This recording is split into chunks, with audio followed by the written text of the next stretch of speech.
Hi, my name is Nick Borson, and this is part of a series of videos about learning to program using PowerShell. In this video, I'm going to talk about hash tables.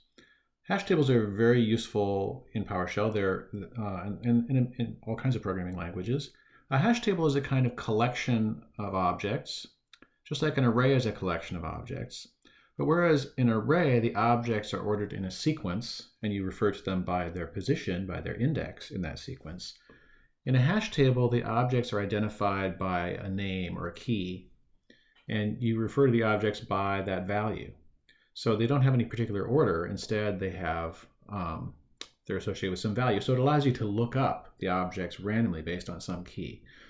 So, for example, in this slide here, we've declared an array and we've declared a hash table. So fruits is an array, and we've initialized the array by using the @ with the parentheses, or the round braces, and then listed the elements of the array. And so banana and mango are each elements of that array. And if we want to refer to banana, we would use it index 0 to refer to banana and index 1 to refer to mango, because they're just in that sequence. Inventory is initialized to a hash table. So instead of using the @ followed by a parentheses, an open parenthesis, we use the @ with a curly brace, and it ends with the end curly brace. And instead of just specifying two values, we specify a name here and the equal sign and then a value. So we're saying that the name bananas is associated with the value 95, and the name mangoes is associated with the value 21. And then to use the hash table, we can refer to the name to the object, and then we can use the square brackets just like we do for arrays. This is sort of the index of operator, or the member, the indexing operator. But instead of using a number representing a position in a sequence, 0, 1, 2, 3, 4, 5, and so on, we instead refer to the name, and then what we get back from that is the object associated with that name, or in this case, it's the number 95. And I can modify the value, or I can store a new value. In this case, I'm just going to decrement 1 from that value. So hash tables are extremely useful, but enough of slides. Let's actually get into PowerShell and try it out. So here I am in my terminal window with PowerShell open, and let's go ahead and create an array just like we talked about. I'll go ahead and create an array called fruits, and I'll say banana and mango for my fruit array. And this is just for review, but we can list all the fruits.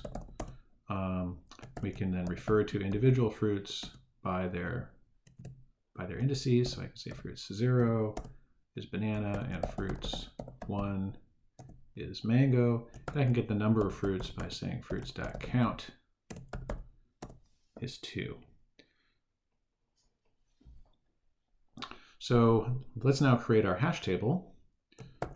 So I'll again call it inventory, because we're just going to keep track of the number of each fruit we have. So I'm going to use the curly brace, and I'm just going to go into a new line here instead of putting it all in one line. So I'll say bananas, we have, say, 95, and mangoes, we don't have quite as many, we have 27. Okay, so if I just type inventory, then it gives me this multi-column format. So we have the name in one column and the value in another column. So for bananas, we have 95, and mangoes, we have 27. So you have this notion that there's name value. These are name value pairs, and we refer to each value by its name. For each entry in the hash table, we refer to by its name, and that gives us access to its value. So if we want to say how many bananas we have, we can just say fruits and bananas, and it will tell us, except if I don't mistype it. Oh, sorry, inventory, that's our hash table. Inventory, bananas, and it'll tell us we have 95 bananas. And if I want to say I just sold a banana, I want to subtract 1 from that, I can subtract 1, And now if I just list the inventory again, we'll see that bananas we have now have 94. So this is very useful because often when often you want to be able to refer to something. For example, you have a well, inventory as an example. You want to be able to subtract a banana. You don't want to have to then search your entire array of fruits. You just want to go directly to whatever value is associated with bananas. Okay, it might be a part number, or if it's instead of a name, it might be a part number, or if it's a collection of people or users, it might be some sort of user ID or account name or email address or something like that. Anytime you want to refer to something by a value instead of by its position in a sequence, then a hash table is very useful. Part of the idea of a hash table is that you're going directly to the value you're interested in. You tend to use an array if you just want to store a sequence of values and maybe process them in sequence. You want to do something for each fruit. You want to do the same thing. Well, storing them in an array is a very efficient way to just be able to go through all the fruits and do the same thing to each fruit. But if you want to keep track of some sort of data for a whole bunch of different items, and then you want to be able to randomly access an item by its name or by some ID, then that's what a hash table is for. So it might be useful then to consider a hash table with a little bit bigger data set. So let's go find some data that we can use.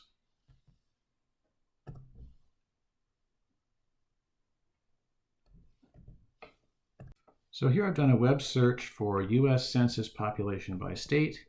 And one of the first links here is a page on census.gov, so US government census data.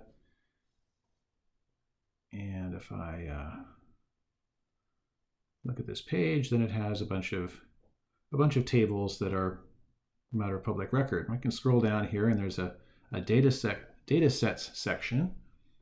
And here, there's the little document that describes the layout of this file, and here is a data file that's in CSV format. So it's CSV format is like a spreadsheet, but it's just a simple text file with columns for each, with columns separated by commas. So we can download this file and use that to give us some data to play with. So I'm just going to copy the link here, and I'll switch back to my PowerShell window. And here I'll just assign the URL to a variable, and there's the URL that we want to download. Now there's a handy PowerShell commandlet that allows us to just download this URL right from PowerShell. So and that command returns an HTTP response. HTTP is the hypertext transfer protocol. When you invoke a request, you get back a response. And so I'm going to assign the response to a variable, and I'll invoke the command invoke web request, and I'll just specify the URL. And now it's just downloaded that file from the internet. And if I look at response now, then response has a status code. It's a 200 HTTP 200 status code means OK. We see that the content is here. This is the beginning of the content. The content is just one big string. The response also includes headers. So the response object actually includes the headers in a format that you can use. So I can say response.headers, and it gives us all this information that you normally don't see when you look at a web page, but every time you send a request to a web server, you get back headers followed by the actual content. Anyway, the content is what we were interested in. That's the CSV data. So we can take that just to see what it looks like. And well, first of all, get type. It's just a string. It's a giant string. And to see what it looks like, let's just take that and redirect it to a file. I'll just call it census. I'll just call it pop for population.csv. And if I open that in Visual Studio Code,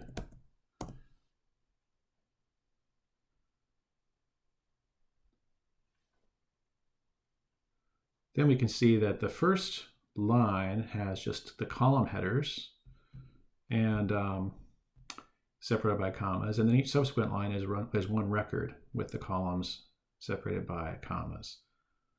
Okay, so it's a very simple format. And to work with that in PowerShell, we don't really need the CSV file anymore. I just saved it to a file that, notice the right angle bracket is one way to redirect the output of a command to a file. But I can, let's delete pop.csv, we don't need that anymore. But I could take that content and convert it from the CSV format into a format that is more easy for us to use in our script. So I'll assign the result of that to a variable called CSV, and I'll say CSV equals response,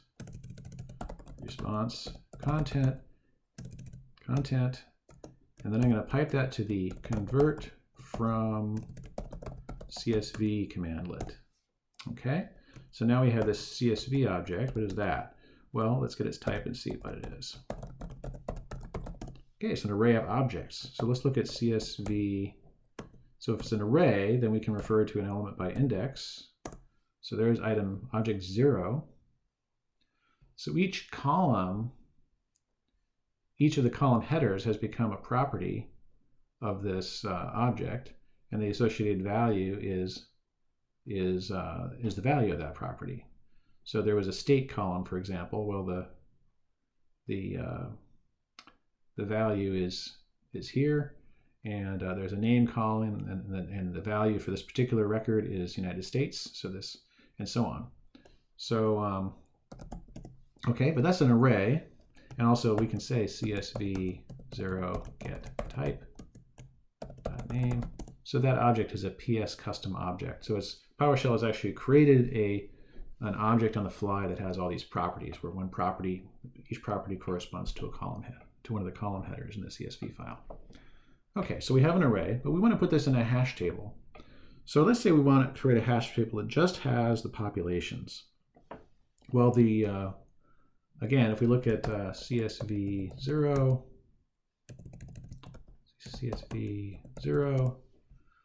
let's just use the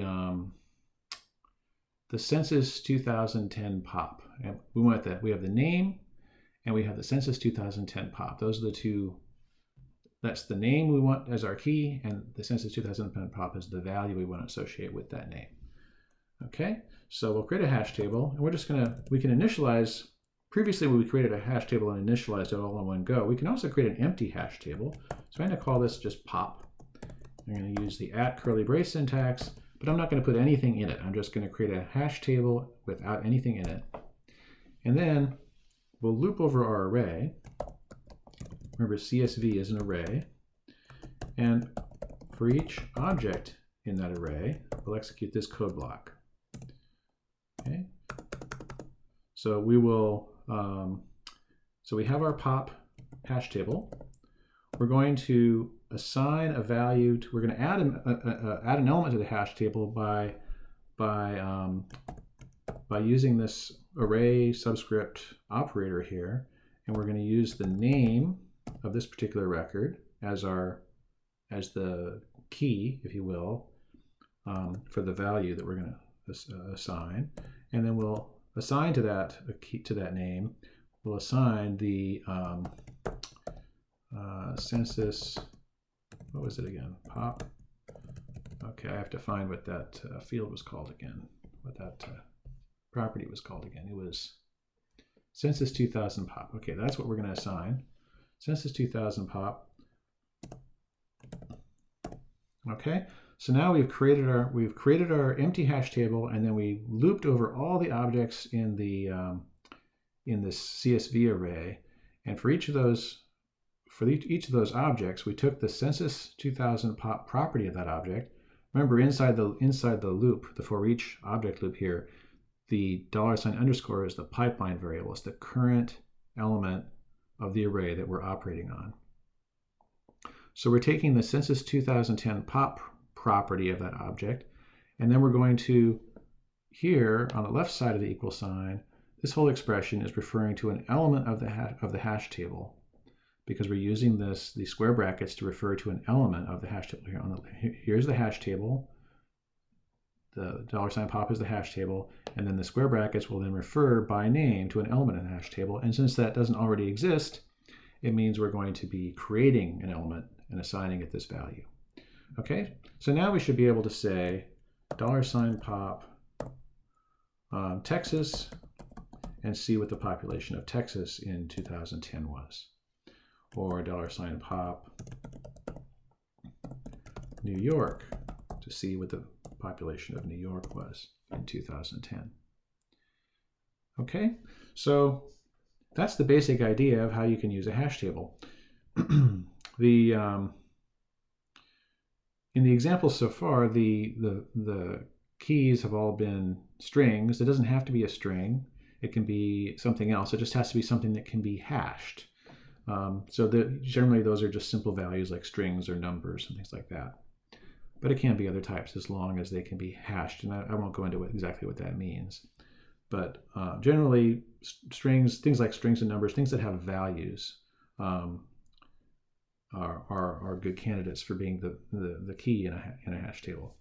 Now, what if we, the other thing is that the things we store in the hash table, here we've been storing numbers, but it can be other things too. We can actually, instead of storing just this single population value, we can store the whole object, this whole object that contains all these properties in it.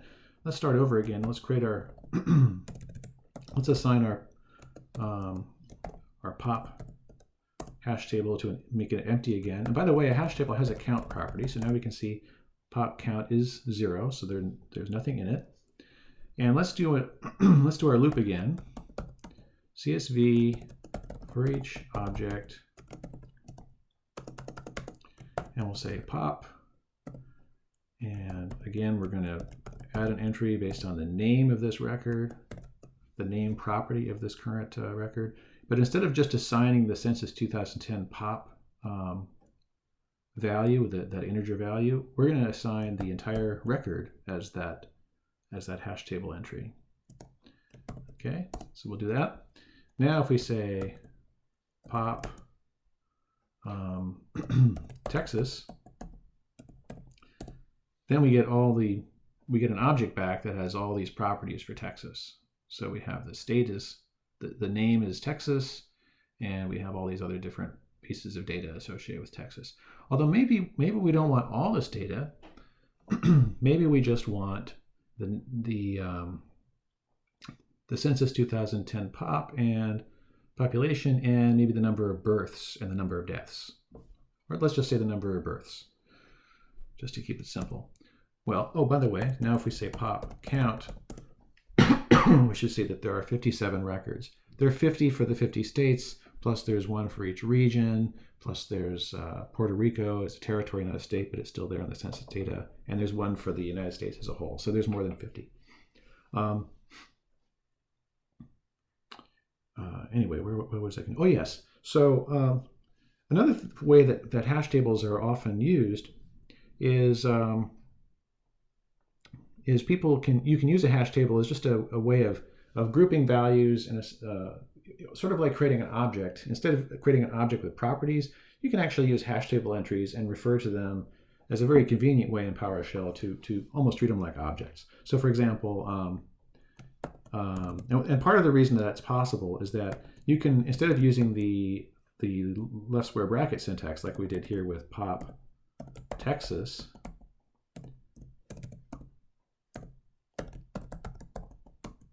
okay, we can do that, but we can also say pop.texas without the square brackets, just use the dot syntax, and that actually works. Now, I actually prefer with a hash table to use this syntax because it's more clear that this is referring to an element of a hash table. But sometimes if you actually want to just create an object that contains some values that you want to refer to by name, and you want it to just, you're not really thinking of it as a collection of data records, you're thinking of it as just an easy way to create an object, you can use a hash table for that. So maybe I want to say, here, I'll just say Texas equals pop.texas. Okay, so now let's say I want to create an object from Texas here that just has the population and the number of births. Well, I can say, I'll I'll just call it T, equals, I can create this thing like so, and I'll say population equals Texas dot like so, and I'll say births equals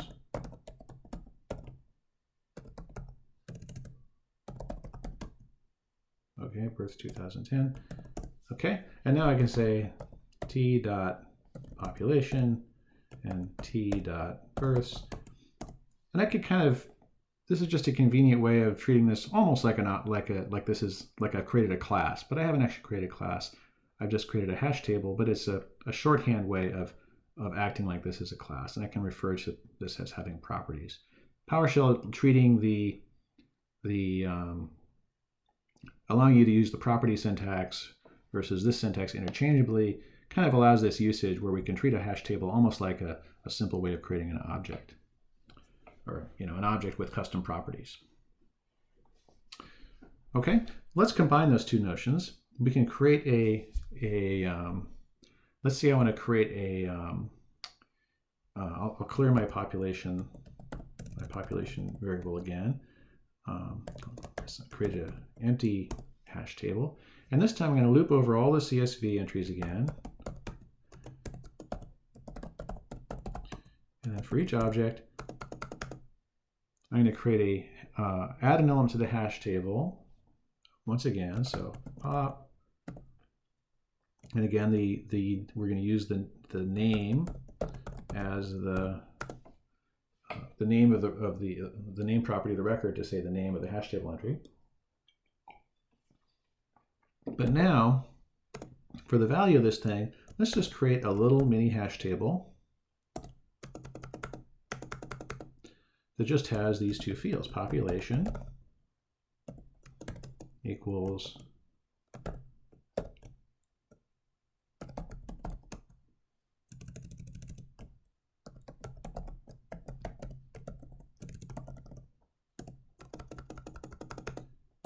and births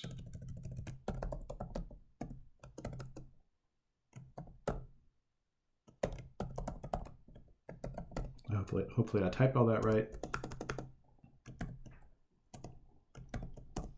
Okay, so for each record in the CSV, $sign underscore then became that record. So we assigned to the we created an entry with that record's name property in our hash table, and we assigned to it a little hash table that just has two members, one of them called population and one called births.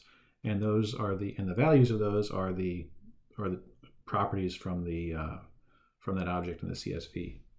Okay, so now if we say T equals, well, let's do New York, right? We'll do NY equals I'll assign pop, and we'll say New York. And if we look at NY, then it just has these two records, these two properties, if you will, these two entries, population and births.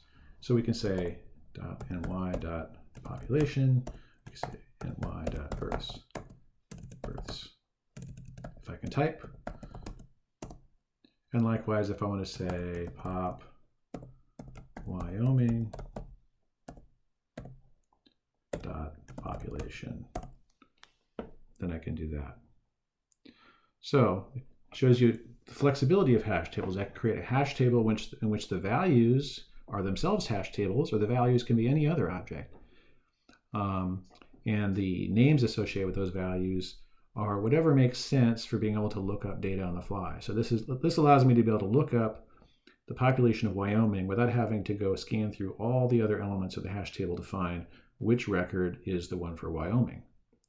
So anytime you want to be able to do this kind of associative lookup, instead of a lookup by index, a lookup by pieces of data associated with some value, that's what a hash table is for.